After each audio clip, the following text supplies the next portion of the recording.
నమస్కారం మా సోదరులందరికీ,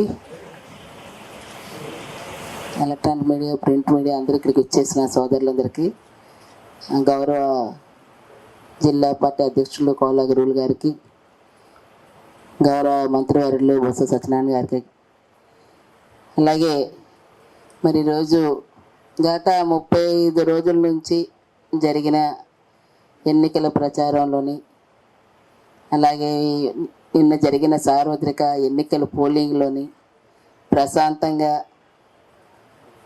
మన విశాఖపట్నం పోలింగ్ ముందు జరిగినందుకు అందరూ కూడా దాన్ని సద్వినియోగం చేసుకోవడానికి చేసినందుకు మరి పేరు పేరున దీంట్లో పాలు పంచుకున్న ప్రతి ఒక్కరికి కూడా హృదయపూర్వకంగా ముందుగా వారందరికీ నమస్కారాలు తెలియజేసుకుంటూ, ముందుగా మరి నిన్న ప్రతి పోలింగ్ బూత్కి కూడా వెళ్ళటం జరిగింది.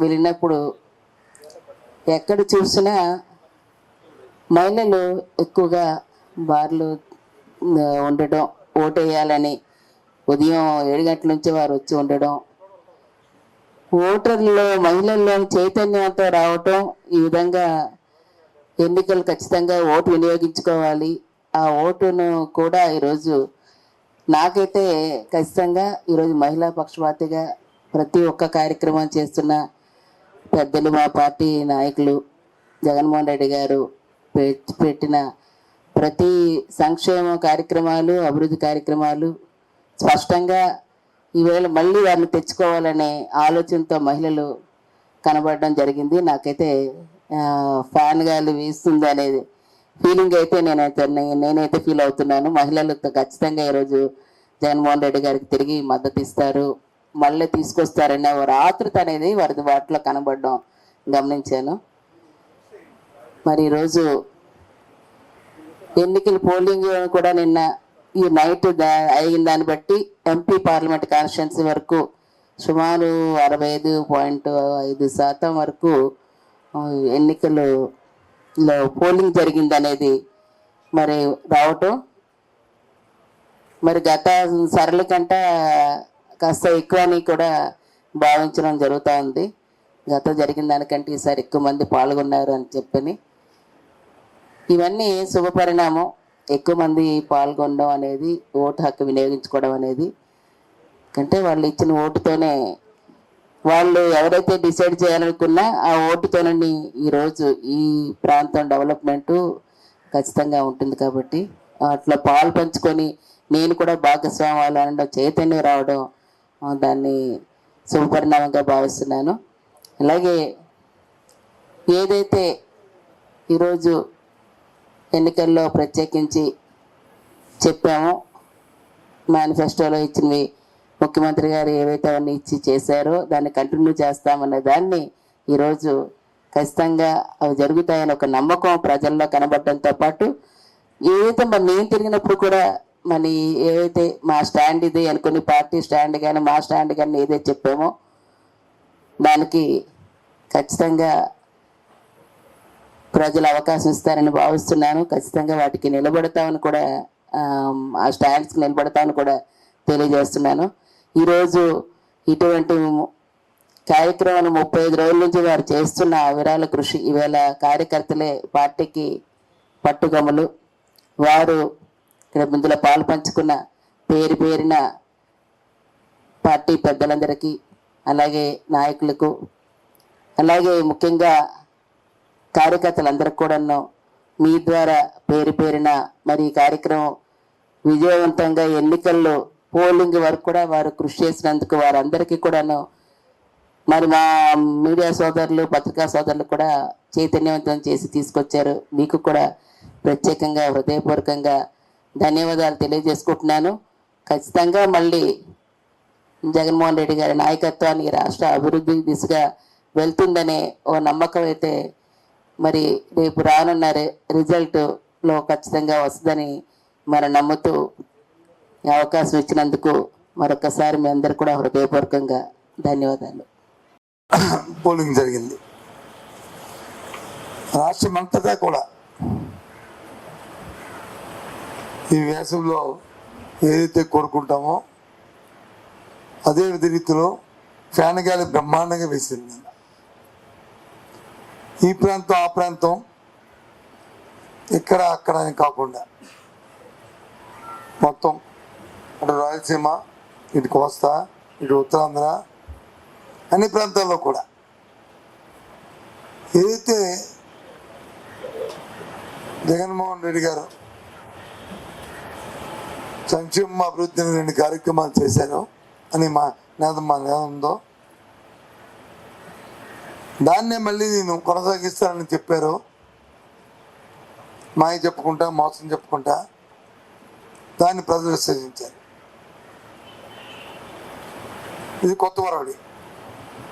అందుకే అంత పెద్ద ఎత్తున మహిళలు, ఎందుకంటే మా దగ్గర సంక్షేమంలో లబ్ధి పొందిన మహిళలు 74% మంది మహిళలు ఉన్నారు ఈ రాష్ట్రంలో. 74% మంది మహిళలు పెద్ద ఎత్తున వచ్చి మా తాలూకు ఆత్మగౌరవం కాపాడాడు జగన్మోహన్ రెడ్డి గారు, నా అన్నగా, నా తమ్ముడుగా, నా బిడ్డగా అని వాళ్ళందరూ కూడా. అందుకే మీరు ఎక్కడ చూసేస్తే బాడలు తిరిగి మహిళలు వచ్చి ఉన్నారు. దాంతోపాటు వృద్ధులు, మాకు ఇంట్లో గౌరవం పెరిగింది, ఊర్లో గౌరవం పెరిగింది, మమ్మల్ని వచ్చి చేతిచ్చి ఆదుకున్నాడు ఈయన. 1వ తరగతి పెన్షన్ అనేది ఆసామాసి ఎప్పుడు మేము జీవితంలో చూడలేదు. పేదరికం అనేది మా తెలియకంట ఈయన జగన్మోహన్ రెడ్డి ఆదుకున్నాడు, దాన్ని మరిపించాడు. ఈ 10 కాలాల పాటు ఉండాలా జగన్మోహన్ రెడ్డి గారు, ఉంటేనే న్యాయం జరుగుతుందని వాళ్ళందరూ కూడా పెద్ద ఎత్తున వచ్చారు. తెలుగుదేశం పార్టీ ఎన్నో కుతంత్రాలు పండింది, ఎన్నో కుయుక్తులు చేసింది, ఎన్నో అబద్ధాలు చెప్పింది, ఎన్నో మోసాలు చేసింది. 1 కాదు 2 కాదు. సడన్గా మధ్యలో ల్యాండ్ యాక్ట్ తీసుకొచ్చింది, లేని చట్టాన్ని తీసుకొచ్చి రైతులు మొప్పెడదామని చూస్తుంది. కానీ రైతు ఎక్కడ కూడా చెక్ చేయలేదు. సంక్షేమం ఆపడానికి ప్రయత్నం చేసి వాళ్ళని తిరిగి మళ్ళీ మేమే దాంట్లో అకౌంట్లో డబ్బులు లేవని చెప్పి మోసం చేయడానికి ప్రయత్నం చేసింది. అయినా వాస్తవాలు తెలుసు, నిజాలు తెలుసు, అందుకే చేశారు. అందుకు రాజకీయాల్లో, ప్రజా జీవితాల్లో నిజాయితీ ముఖ్యం, చెప్పింది చేయడం అనేది ముఖ్యం. ఓ బ్రాండ్ మాట తప్పుడు మనం తిప్పరని, అది స్వర్గీయ రాజశేఖర గారికి ఉంది, మళ్ళీ జగన్మోహన్ రెడ్డికి వచ్చింది ఆ వారసత్వం. అదే రీతిలో ప్రజలందరూ కూడా వచ్చారు.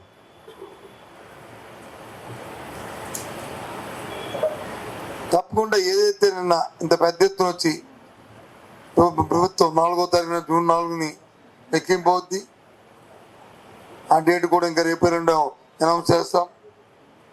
ఇక్కడికే జగన్మోహన్ రెడ్డి వస్తారు, ఇక్కడే ప్రమాణ స్వీకారం చేస్తారు విశాఖపట్నంలోనే. కన్నుల పండుగ ఏదైతే ఆకాంక్షలు ఉన్నాయో ఆకాంక్షలని నెరవేర్చడమే కాకుండా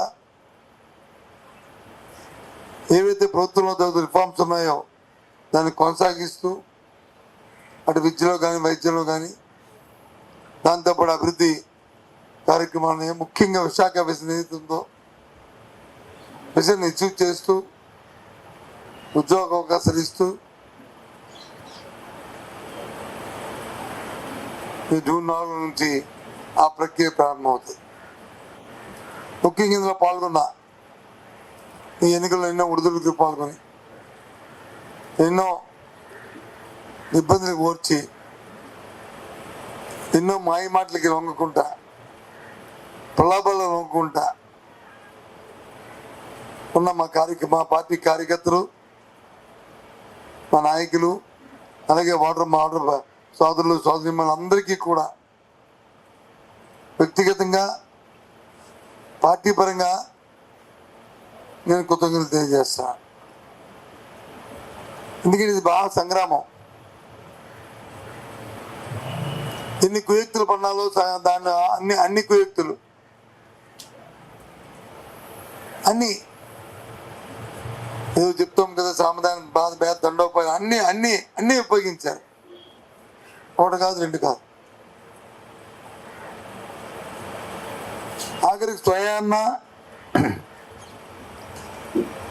నేను పార్టీకి రాజీనామా చేస్తున్నట్టు లేఖను కూడా సృష్టించింది. ఎంత దౌర్భాగ్యం, ఎంత దిగజాడుతనమో దీన్ని బట్టి తెలుస్తుంది. లేఖ బట్టి తెలుస్తుంది ఏ స్థాయికి తెలుగుదేశం పార్టీ కూటమి దిగజారింది అనడానికి ఇది పరాకాష్ట.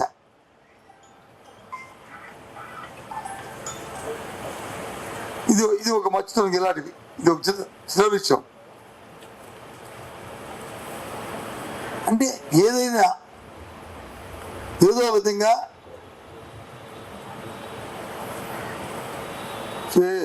వాళ్ళకి వచ్చిన కుతంత్రాలతో క్షుద్ర రాజకీయాలు చేసి బయటపడాలని ఏం పడతారు.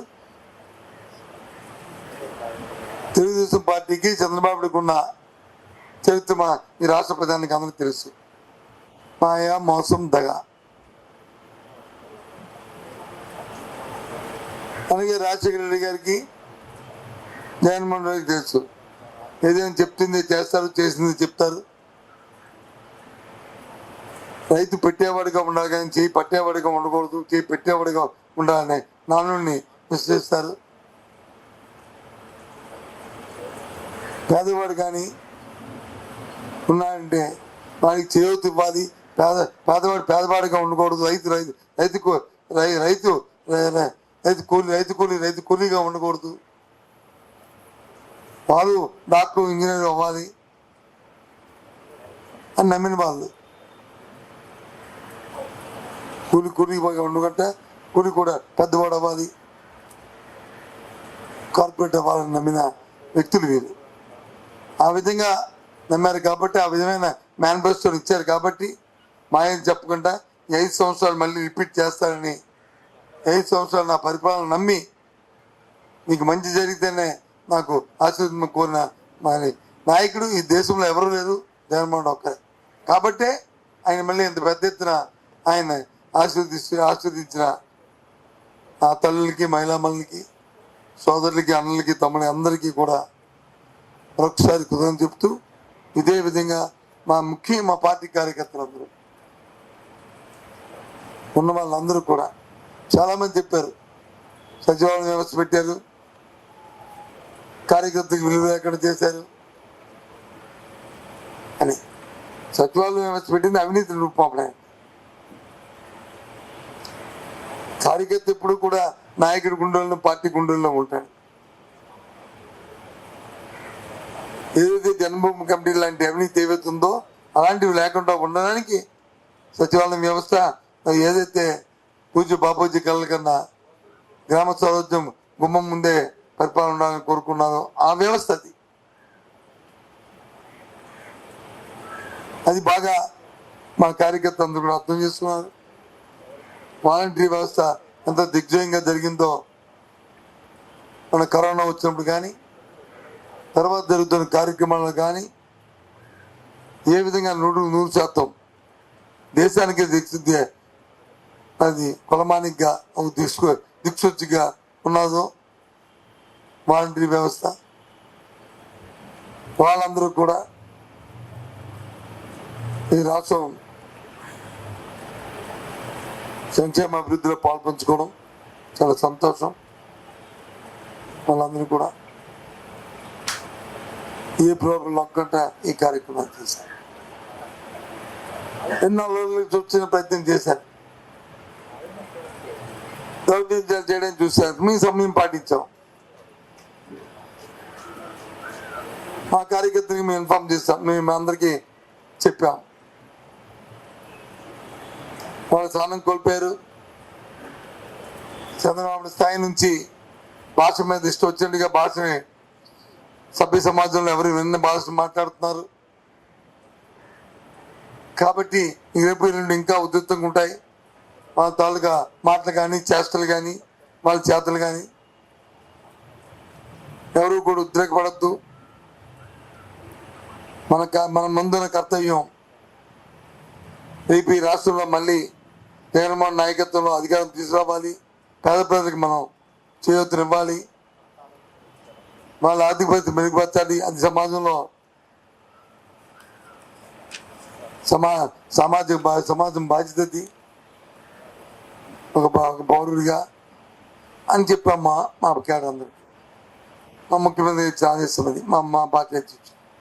ఆ ప్రకారం అందరూ కూడా సమన్వయం పాటిస్తూ ఎక్కడ ఏ విధమైన కవింపులు వచ్చినా సరే ఏ ఒక్కరు కూడా రియాక్ట్ అవ్వకుండా సహనంగా ఇంత పర్సెంటేజ్ పోలవడానికి